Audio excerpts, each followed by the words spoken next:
పై భక్తి పరిచయల భక్తి. చూడండి, ఎన్నో జీవితాలు ఈరోజు ఎన్నో సంఘాలలో చూస్తే వాళ్ళు కరెక్ట్గా ఆదివారం అయితే మందిరానికి వచ్చేస్తారు, తప్పరు. ఆదివారం అయితే మందిరంకి వచ్చేస్తారు. మరి ఉపవాసం కూడా ఉంటారు. మరి దశమ భాగం కూడా ఇవ్వమన్నప్పుడు ఖచ్చితంగా వాళ్ళు దశమ భాగం కూడా ఇస్తారు. అంత బాగుంటుంది. కానీ హృదయాలలో, వాళ్ళ జీవితాలలో మార్పు లేదు, వాళ్ళ బ్రతుకులలో మార్పు లేదు.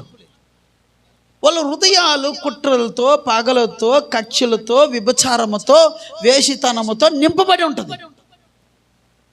అప్పుడు వాళ్ళు వారం వారం ఏం ప్రయోజనము? వాళ్ళు అప్పుడు ఏ ఒక గుణ లక్షణాలు కలిగి ఉన్నారంటే, పరిచయులు ఒక గుణలక్షణం, పైకి భక్తి వాళ్ళది.